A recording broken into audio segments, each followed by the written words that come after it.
I sewed myself a bookmark for my planner this afternoon. It has bees, it has honeycomb, it has lace, and I used up a whole bunch of this ribbon that I keep buying from the Dollar Tree, so I am just absolutely tickled. And it's a little fiddly.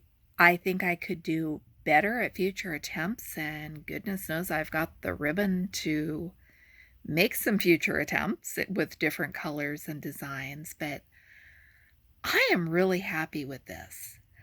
I got myself a new planner for 2022, and it's just kind of a fluke that it has bees on it. I saw it in the store and I liked the layout and thought it might work.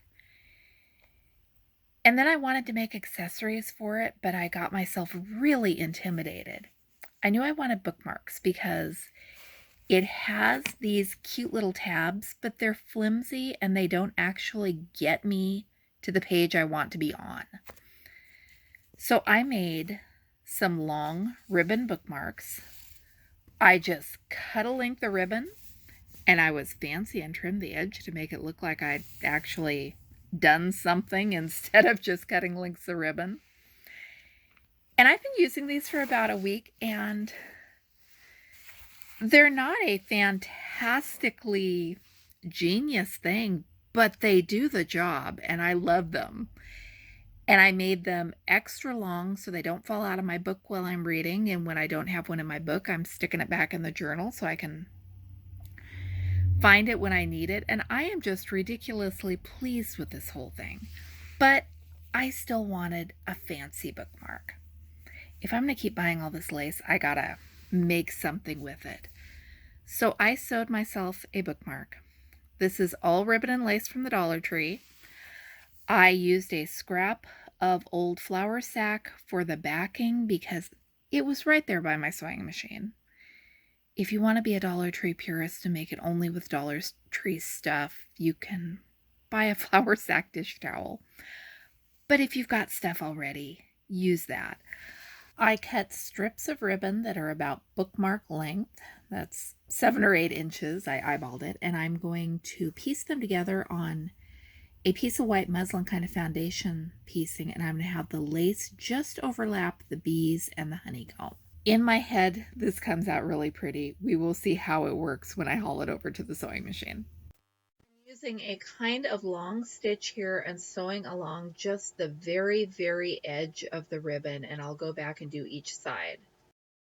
It's stitched all down. It doesn't want to lay particularly flat. I think if I'd gone with my original instinct and used some paper as the backing, that might have worked out better. The plan now is I'm going to use my rotary cutter and ruler and square it up, and then I'm going to try to put a border of lace on it.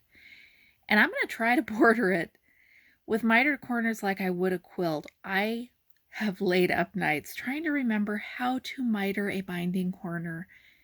I made it work. I am so proud of myself. It's sort of kind of the way that I would miter a corner on a quilt. I get to about 1/4 of an inch from my edge and stop and cut my threads. I fold it back at a 90-degree angle. I'm trying to do this one-handed while holding the camera with the other hand, so bear with me. And then I fold it back over this way. So I'm catching a little pleat right there, and then I'm just going to keep sewing this down. I am sewing right along the edge of the lace and the edge of the fabric. If you can see this one here, that shows you how that little fold goes. My lace is all facing outward in the direction I want it to be going, and I am tickled pink that this worked. I am so glad I sat down and plugged in my sewing machine and made time to do this today, because I've been building it up in my head into something that was harder than it actually wound up being. I'm really happy with the results, and now I am more motivated than ever to actually do something with all the rest of this ribbon. Thanks for watching. I'm Michelle. This is my romantic tangle. If you have sewn things for your planner, let me know what you've made and whether it turned out to be useful or not. I'll be back with more videos soon.